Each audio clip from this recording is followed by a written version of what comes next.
be continuing the same. And probably by the end of the class, I can say that the syllabus is completed. If there is anything with respect to a computer integrated manufacturing course, if you feel anything needs to be repeated, anything not understood, if you wish, we can have one class which will be a doubt clearance class. But you'll have to tell me if you want that or not. And with respect to your marks, the marks finalization will be done by tomorrow afternoon. So all of you, once the marks are finalized, I will anyways send a sheet which consists your finalized marks. You all are requested to kindly go through it. Any discrepancies, you all can just report it to me. So by tomorrow afternoon, everything with respect to sim subject will be finalized. Okay, so please inform your other friends also regarding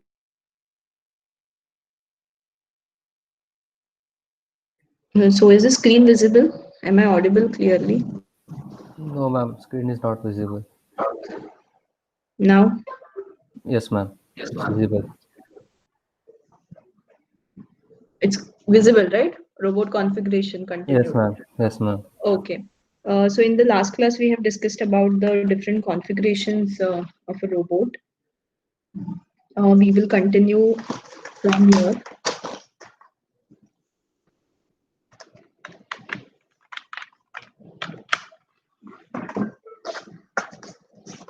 So we have the five types of configurations that we have discussed. We have the polar coordinate, cylindrical, Cartesian, joint arm, and the SCARA robot. So all of these we have just discussed.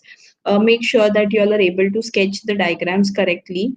You should be able to explain what are the different ways in which a robot can move, whether there's a transverse motion, there is rotational, there is revolute. All of these, you should understand those things correctly, and you should be able to present them. And also, you can just try to find the applications with respect to every configuration.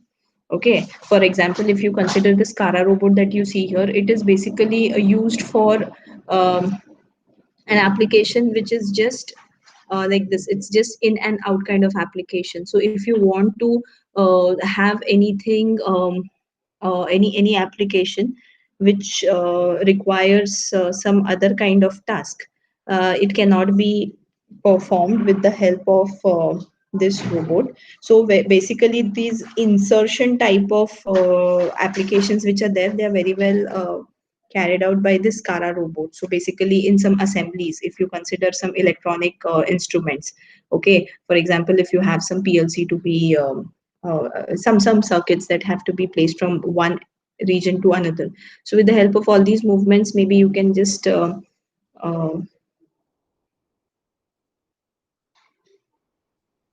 okay, if you can consider.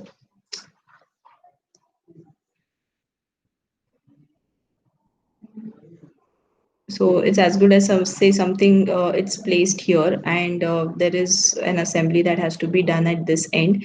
So this arm, it can move, it can pick it from here, and it can bring it in, it can move back in this direction, it can bring that piece here, and then just by moving down it can place it here.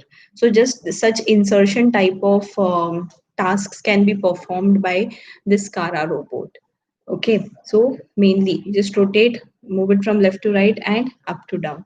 So if there is something which has to be swiveled, for example, if there is any movement like this that has to take place, it cannot be taken. So there are some restrictions with respect to every configuration. So based on all of those, you have to choose the type of configuration for your end application. So as I said, when it comes to a robot manipulator, it is made up of this body arm assembly, and then there is something called as a wrist assembly, right? So we haven't shown anything with respect to this wrist assembly. I will just try to draw that wrist assembly. I'm not very sure how well I can draw it here, but anyways, I'll try that because I need to show you the wrist assembly.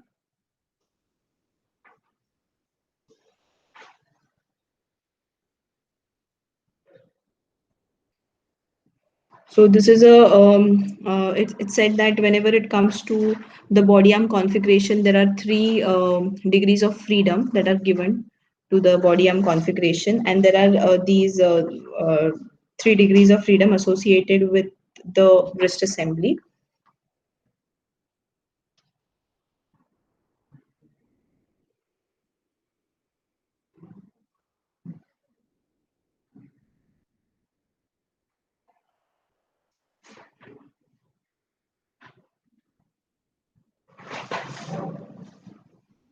So when it comes to this wrist assembly, there are either 2 or 3 degrees of freedom that you can take into consideration. But when it comes to body arm assembly, there are these 3 degrees of freedom associated with it. So let us just try and draw this wrist assembly.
Okay, just pardon my drawing here. This is something that you see is a wrist assembly. Um, there are these axes that we can show here. This function is called the roll. There is an axis which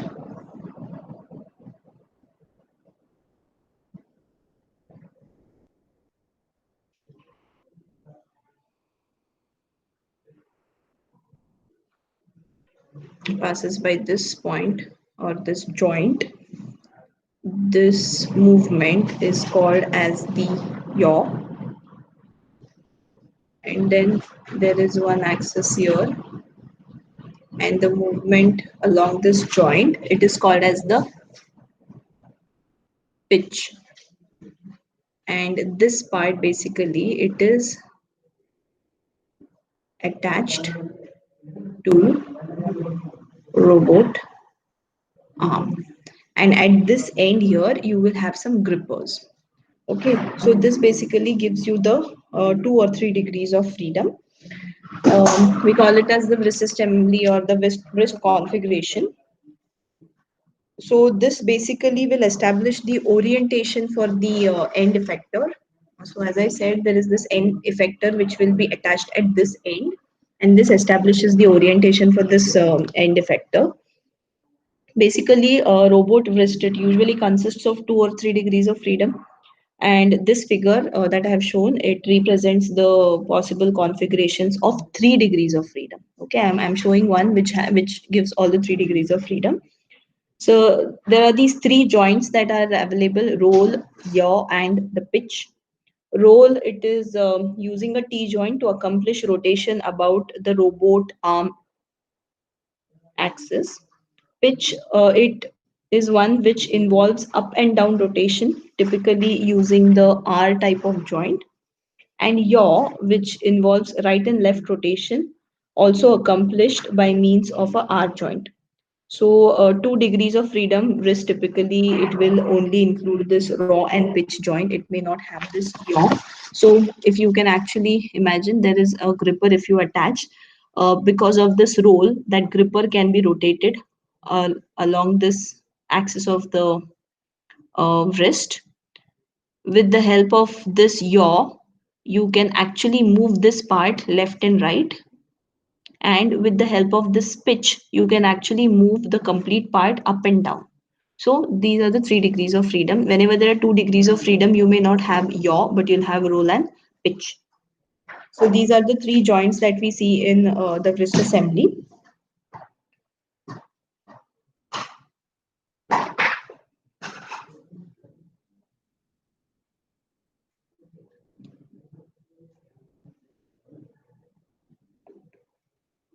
Then we have certain joint notations.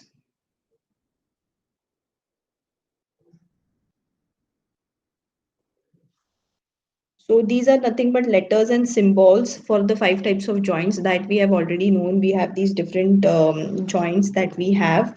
That is, you have linear, orthogonal, you have a twist, you have rotate, you have a revolute, all of those, right? So these are, anyways, we know what are the symbols that we use. That there is L, O, R, T, V. So these are the notations that we have. So using these notations, you can actually give the notations for the 5 configurations. Like for example, if you consider cylindrical, if you consider a cylindrical robot, what is its notation? So for cylindrical, you will have one linear, and then you have one orthogonal. So if you can compare this with the diagrams that you have, that is a cylindrical robot, okay, you will have one column. There is this arm that is attached to it, so you have a linear motion given. Next is you also have a twist T. Okay, and then to this, suppose if there is another uh, there is this frame here, this is allowed to move in this direction, right? So this is orthogonal with respect to this particular attachment that we have. So like this, you can even give notations for all the different configurations that we have. So these are nothing but some symbolic representations of the same. um, so in this particular notation system, the manipulators, they will be described by the joint type. They make up the that make up the body arm, and also you can use the symbols to represent the joints that are there in the wrist. Okay, for example, if you consider um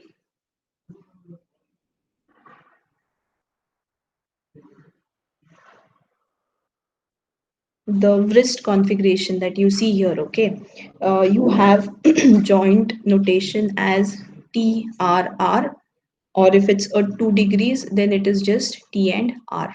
Okay, there is this twist, and then there are rotations. This is about this axis, and this is about this axis. So this is with respect to the wrist assembly. Moving on to these control methods. So robotics, the function of a robot is possible because of the control systems in place. So you have these two types of controls, non-servo control, and we are going to study is the servo control. So in simpler words, what is a non-servo control or a non-servo robot? It is nothing but it's a one which usually operates along the axis of a coordinate system with one or more rotation. It's quite kind of a simple control that we have.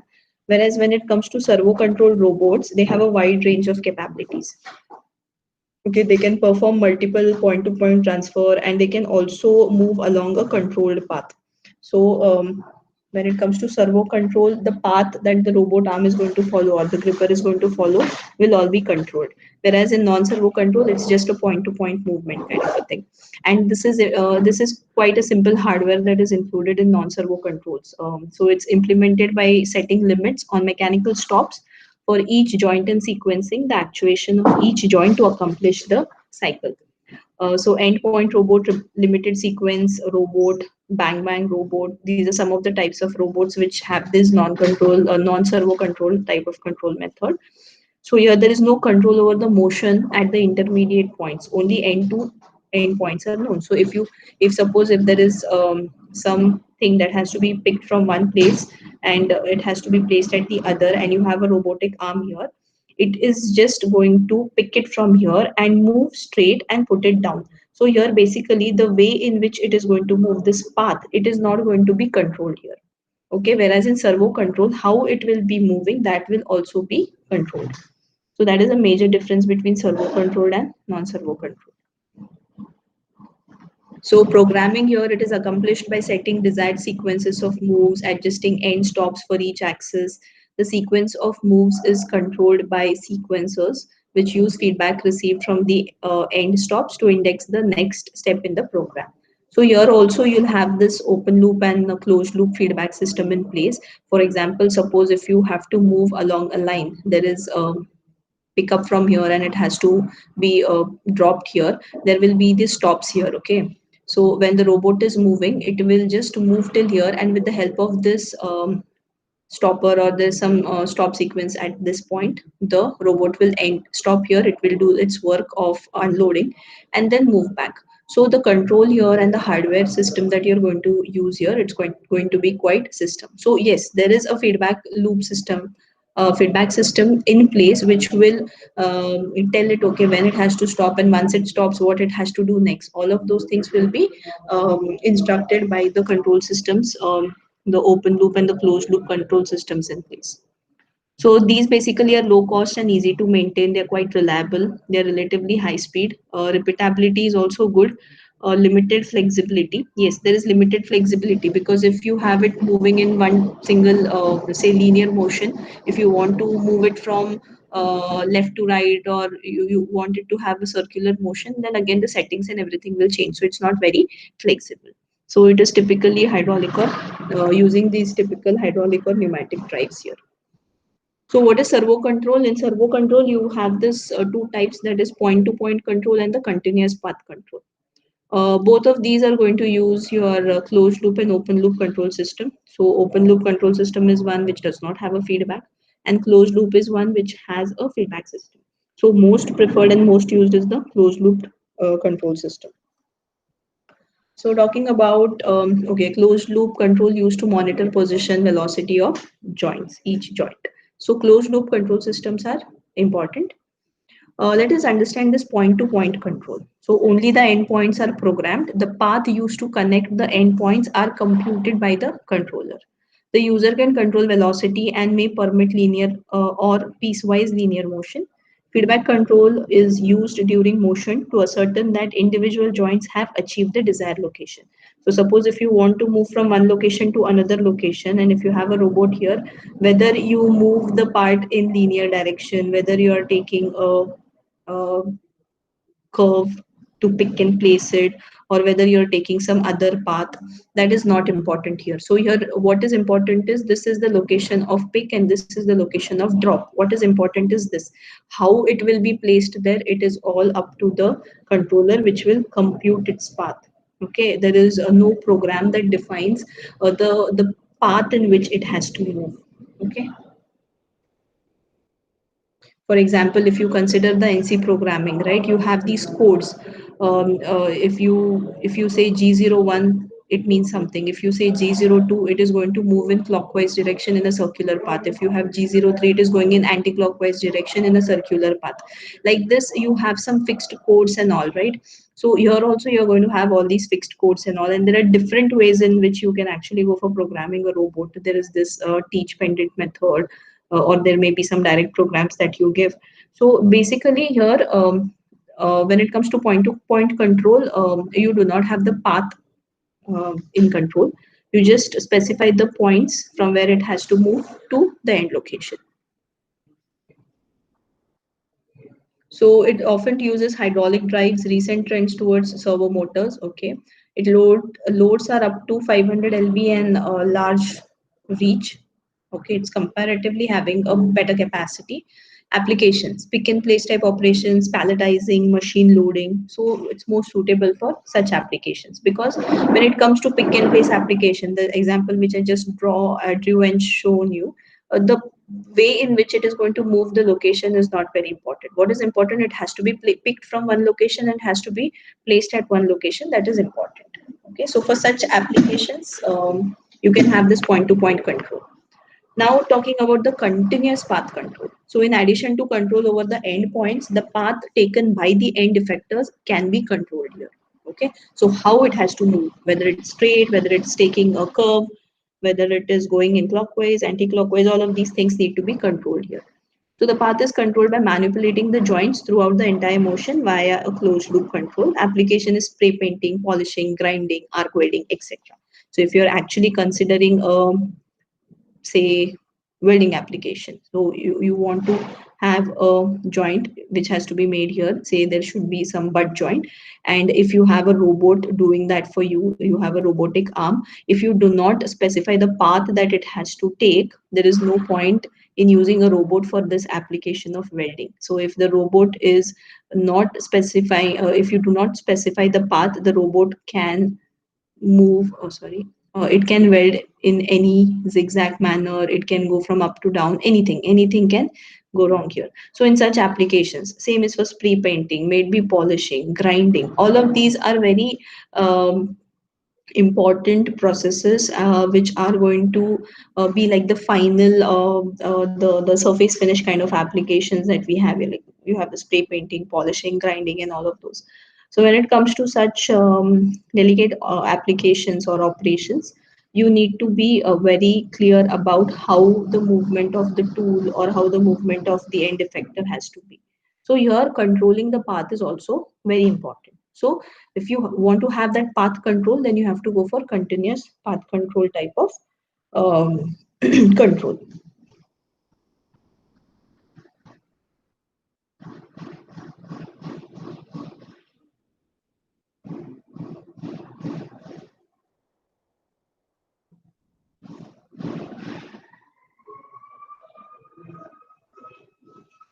Next important terms with respect to robotics are spatial resolution, then you have accuracy and repeatability.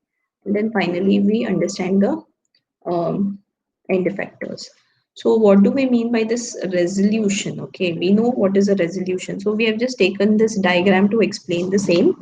If you consider this to be one position, and this is the other position, so the robot basically has to move from one position to another position. In this diagram itself, everything is explained. Okay, suppose if this is the target point for us, if you are able to move from one position exactly at the target point, then we say this concept is called as the accuracy. So if the robotic end effector or the robot tool that is there at the end effector, if it is moved exactly at the target point where it is supposed to, then we term this concept as accuracy. We say that the robot is very much accurate.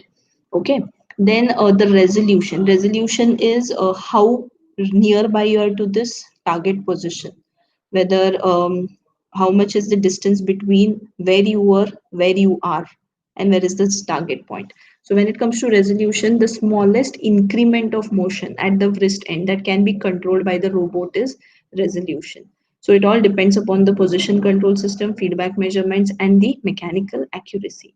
So when you start moving a robot from one point to the other point, when it is moving, okay, what is the smallest distance possible that it can move? That is,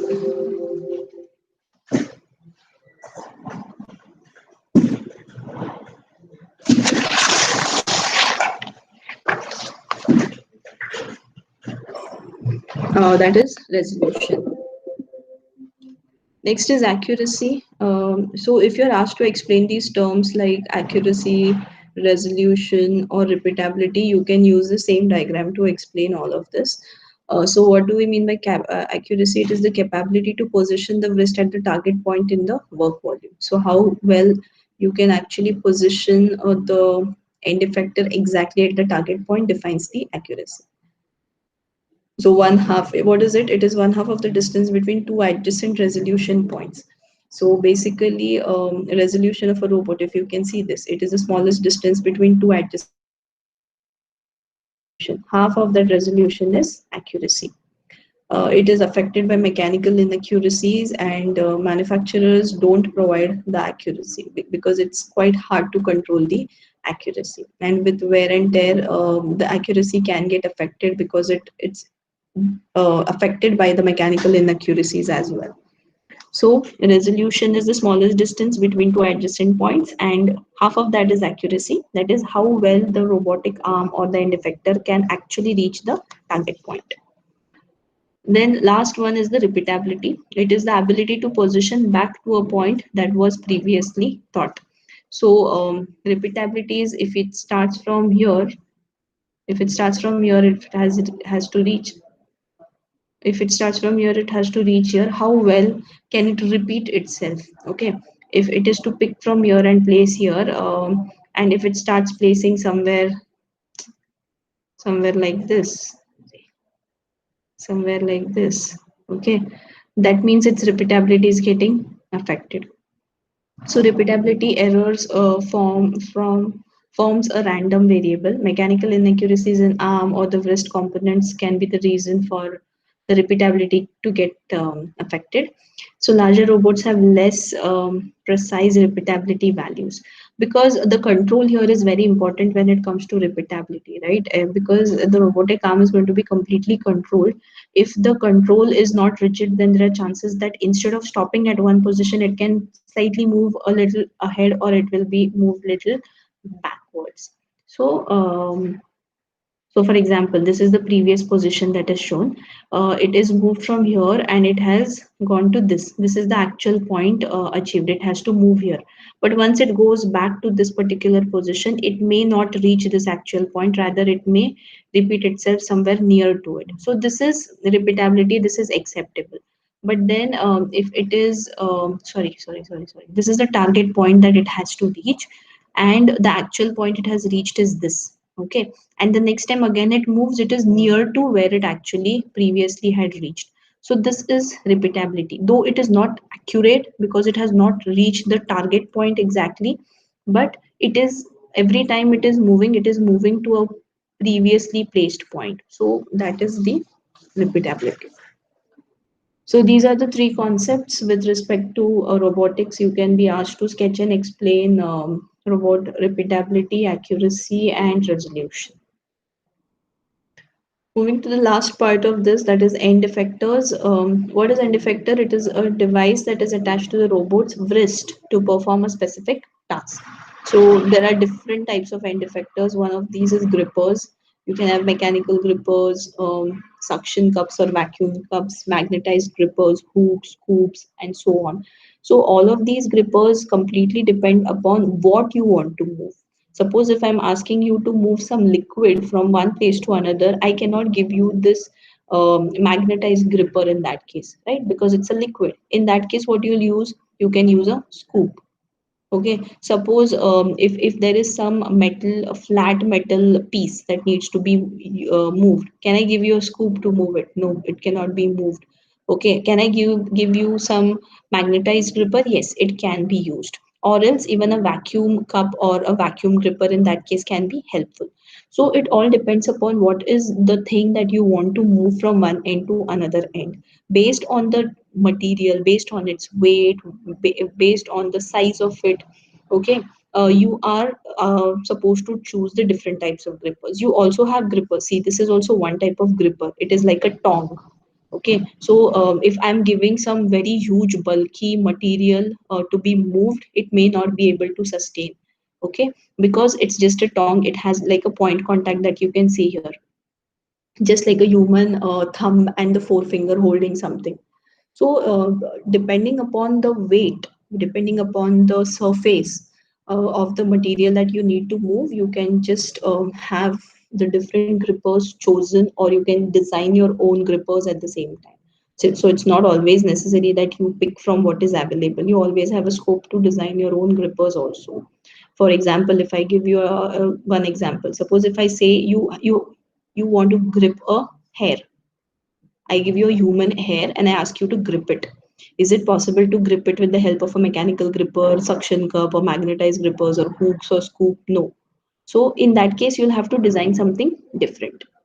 So such are the suppose if there is a wire that needs to be held. So in that case, you cannot use such type of grippers. So you can just design your own grippers. So like this, you have number of grippers available. Also, there are a lot of scope for you to design your own grippers.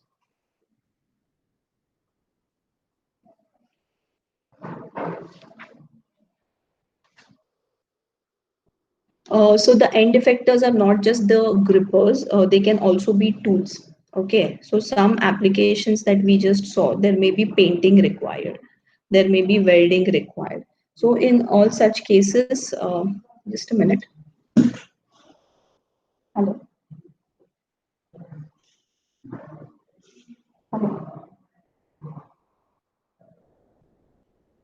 क्या है बेटा क्या था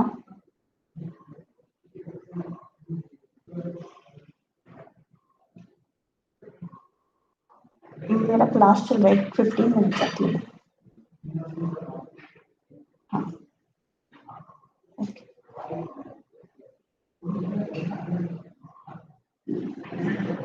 उनके पास पूछिए अगर है क्या मैंने दिया था परसों हाँ हाँ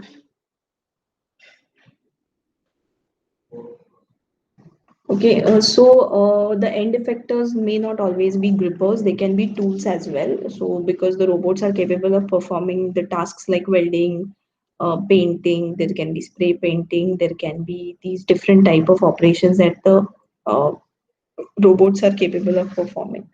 So, you can have different types of tools. So if there is some water spray that has to be done, you can have a water jet connected. If there is this water jet cutting tools, okay, in that case also you can have these robotic arms used. Heating torches, you can use these welding gun, spot welding gun, drilling operation. So end effectors as tools are shown here, a device which are attached to robot's wrist to perform a specific task. You have spot welding gun, arc welding tools, spray painting, drilling, grinding or wire brush, heating torches, and so on. So one example shown here, there is this surface that needs to be painted. There is some spray painting that is happening here. So this is a robotic arm. You have the wrist assembly here, and then you have your end effector in the form of a tool here.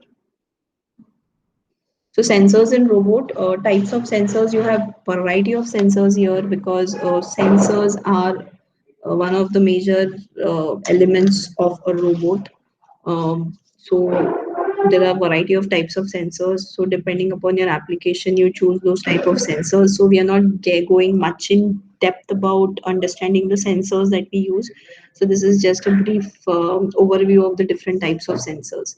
You have tactile sensor, which basically is a touch sensor, force or tactile array sensor, proximity and range sensor, very important because um, it has to decide as to, or you have to give it a range, right? So if there is somebody coming within that range, the robot has to stop functioning because there are chances that it can hurt the person who enters into that range. So these proximity sensors will keep sensing if some foreign body has entered into the range in which the robot is working. So that's important. Miscellaneous sensors, you have transducers and sensors which sense variables such as temperature, pressure, fluid, thermocouples, voice sensors. These are different types of sensors. You have machine vision system, which can help you for the inspection part, right? Without touching the component, just by using a robotic arm and having these different sensors, you can actually measure the different dimensions with respect to a component.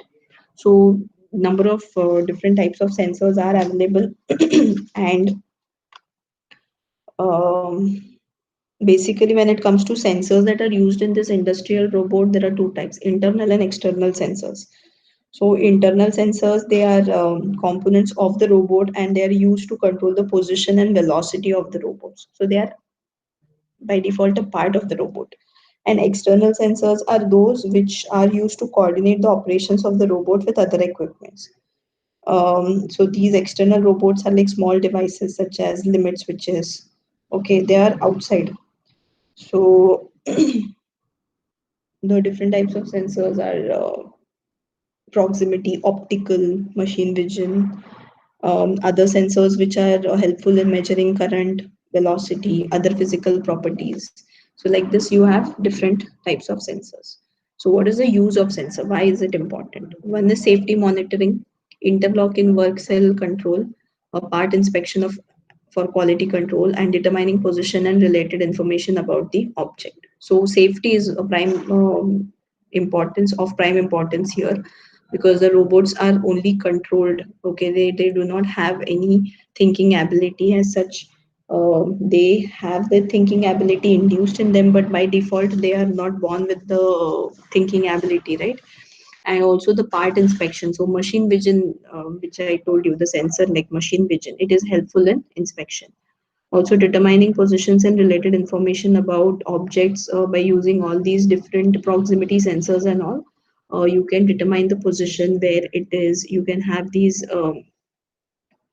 different optical sensors and all, which will help you to detect where a certain part is. Okay, so this is how the robots use the sensors and why it is important to have sensors. So, desirable features of sensors are accuracy, operation range, yes, speed of response, very important speed of response. If you have a sensor which is going to give a very late response, it's of no use. So, faster the response, okay, better will be the sensor. Calibration, reliability, cost, and ease of operation. So, whenever you choose a sensor, you have to think of all of these features or these parameters while choosing a sensor. You cannot just, and also it all depends upon the end applications. If it's worth spending to get a nice sensor, you can sense it, but it depends upon sorry, you can spend, but it all depends upon the end application of it. Okay, so we finish robotics here. Is there anything else that we are left with for discussion? First unit, second unit, third, fourth, we have completed. Fifth unit is it was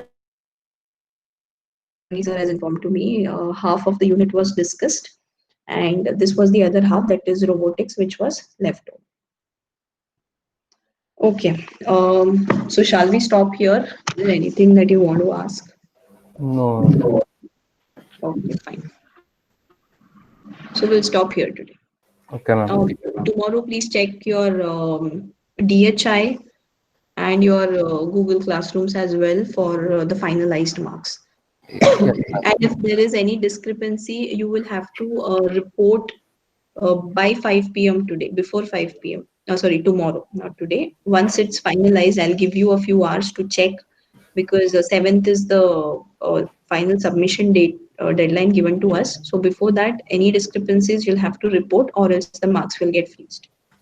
Okay, Okay. ma'am. Yeah. Yes, ma'am.